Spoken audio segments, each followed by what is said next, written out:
आदाब, मैं हूं मुमताज आलम रिजवी और बात करूंगा महिला पहलवानों की। जी हां, महिला पहलवानों के सिलसिले में यह अफवाह उड़ा दी गई थी कि उन्होंने अपना आंदोलन वापस ले लिया, वो अपनी अपनी नौकरियों पे चली गई। और यह उस वक्त किया गया कि जब ये महिला खिलाड़ी देश के गृह मंत्री अमित शाह से मुलाकात करने गए। मुलाकात से पहले भी इन्होंने इनकार नहीं किया। और मैं कह रहा हूं कि आखिर गृह मंत्री से ही क्यों, प्रधानमंत्री को भी चाहिए कि जो महिला पहलवान हैं इनको बुलाएं।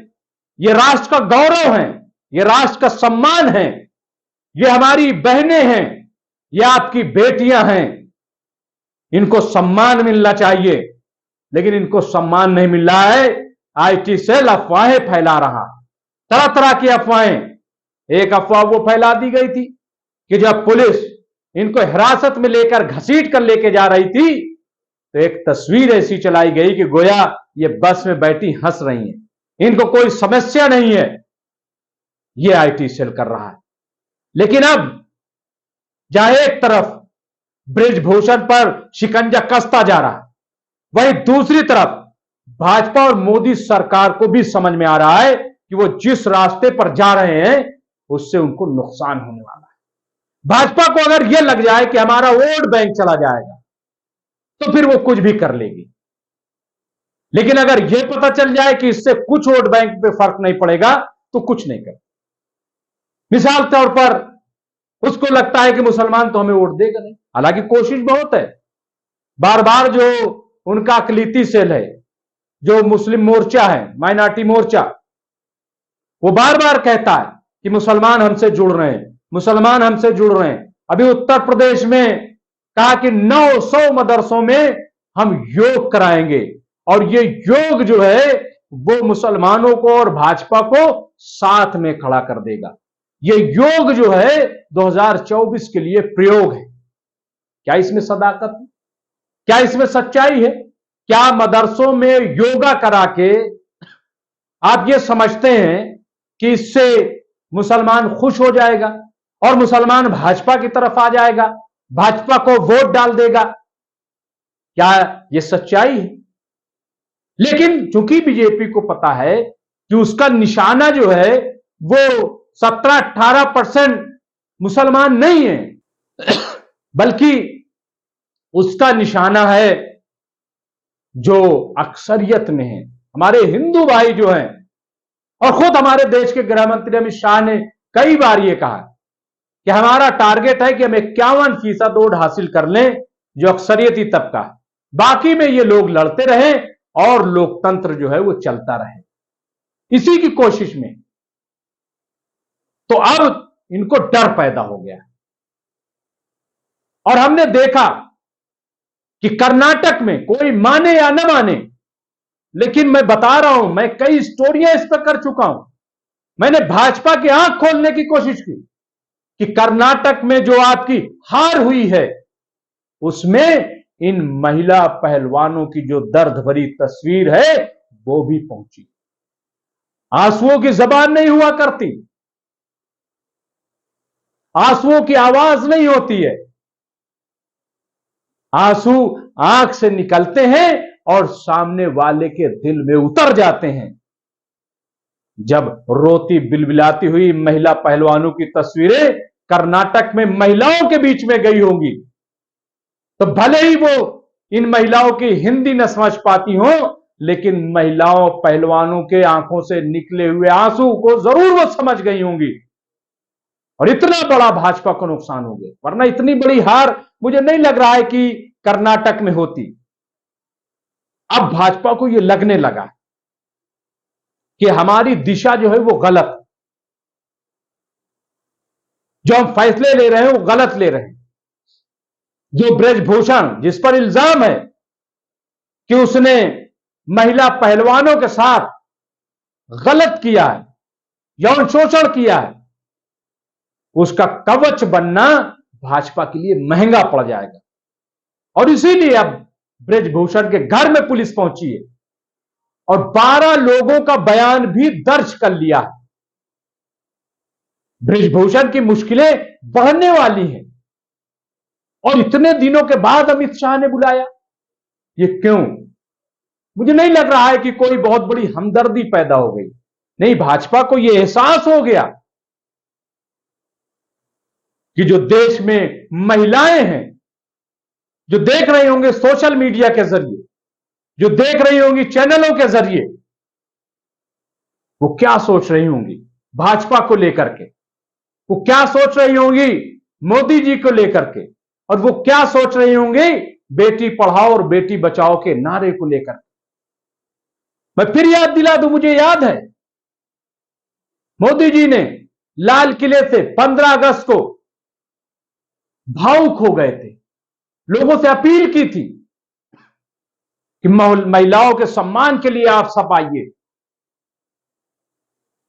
बहुत बड़ी अपील थी, खूब चैनलों ने दिखाया था, और मुझे भी बहुत अच्छा लगा, बहुत अच्छा भाषण लगा, क्योंकि महिलाओं के सम्मान की बात हो और अच्छा ना लगे ये अच्छी बात नहीं है। मुझे बहुत अच्छा लगा, लेकिन शाम आते आते गुजरात से खबर आती है कि बिल्किस बानो के 11 मुजरिमीन को, कातिलों को रिहा कर दिया गया। आप सोचिए कि इसका क्या असर पड़ा होगा महिलाओं पर, कि दरिंदों को छोड़ दिया गया। और आज जब महिला पहलवान बैठी हुई, 23 अप्रैल से उन्होंने धरना देना शुरू किया। कितने कदम पर दूर है पीएम हाउस, क्यों नहीं बुलाया गया उन्हें? अमित शाह जी ने बुलाया, बड़ा अच्छा किया, लेकिन आपने देर क्यों इतनी कर दी? आप पहले ही बुला लेते, पहले ही बात कर लेते, मामलात को समझ लेते।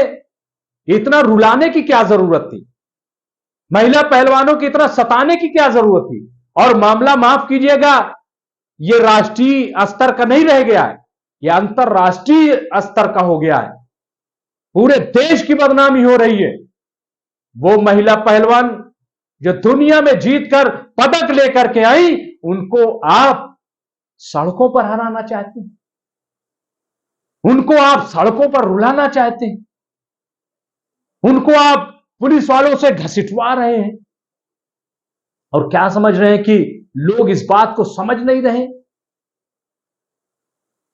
इसलिए अब ऐसी खबरें आ रही हैं कि बीजेपी में, और मैंने तो पहले भी कहा था कि बीजेपी में दो फाड़ है इस बात को लेकर के।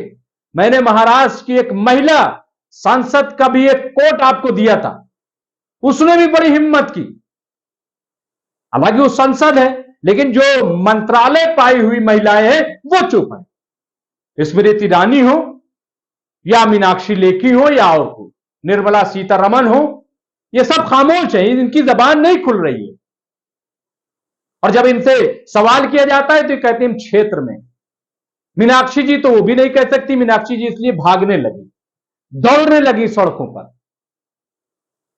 तो ये जो पूरा माहौल है, मैं समझता हूं ये भाजपा के खिलाफ जा रहा है। और मोदी जी ने जो अपनी एक अच्छी पहचान बनाने की कोशिश की, उस पर पानी फेरने का काम किया जा रहा है।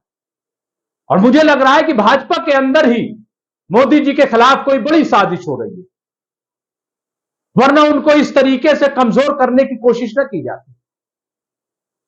एक ऐसे मामले में आप सोचिए जरा, बड़ी बड़ी महिला पहलवान खिलाड़ियां बैठी हुई हैं यहां पे, एफआईआर हो गई, सुप्रीम कोर्ट मामला पहुंच गया, इसके बावजूद कार्रवाई नहीं।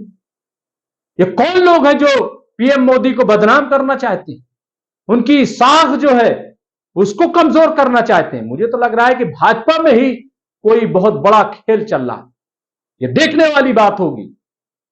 तो बहरहाल मैं सिर्फ यही कहना चाहता हूं कि महिला पहलवानें डटी हुई हैं, उन्होंने ऐलान किया है कि वो बिल्कुल उस वक्त तक नहीं हटेंगी कि जब तक उनको इंसाफ नहीं मिल जाता है। और मैंने कहा था कि ये मुसलमान नहीं है, ये नौजवान भी हैं और ये किसान भी हैं, और इत्तेफाक से ये पहलवान भी हैं। जब नौजवान अड़ जाता है तो हिंदुस्तान की हुकूमतें बदल जाया करती हैं। ये मैंने स्टूडेंट लाइफ में सीखा है और मैंने देखा है, मैंने किया। ये बात अलग है कि आज नौजवानों को भी दबाने की कोशिश की जा रही है, उनके आंदोलनों को कुचला जा रहा है, उनके अंदर खौफ पैदा किया जा रहा है कि अगर तुम आंदोलन करोगे तुम्हारे घरों पे बुलडोजर चल जाएगा, नौकरी तो जाएगी ही जाएगी। फिर किसानों को डराने की कोशिश की गई, लेकिन किसान अड़ा रहा और 3 कृषि कानून जो किसानों के खिलाफ बने थे वो वापस लिए गए। और अब महिला पहलवानों को भी डराने की कोशिश की गई। क्या कुछ नहीं चलाया गया महिला पहलवानों के खिलाफ, उल्टा इनके खिलाफ एफआईआर हो गई है, लेकिन महिला पहलवान डरी नहीं। महिला पहलवानों को कहा गया कि आप अपने जो 10 करोड़ 6 करोड़ 5 करोड़ जो मिले वापस कर दो राशि, आप नौकरी छोड़ दो। ये मशवरे हमारे कुछ एंकर दे रहे थे कि इनको चाहिए कि सिर्फ मेडल वापस न करें, धनराशि भी वापस कर दें। वाह, क्या अच्छा मशवरा है। और मैंने इस पे कहा था कि ये जो मेडल है और जो धनराशि है किसी बाप की नहीं है, ये जो महिला पहलवान है ये इनके बाप की है, क्योंकि इनके जो बाप हैं उन्होंने किस जाफिशानी से समाज से लड़कर अपनी बेटी को इस मकाम तक पहुंचाया होगा। पैसे जो खर्च किए वो तो किए। तो बहरहाल अब भाजपा को समझ में आ रहा है और मुझे लग रहा है कि बृजभूषण सलाखों के पीछे होंगे और महिलाओं की जीत होगी। बहुत बहुत शुक्रिया।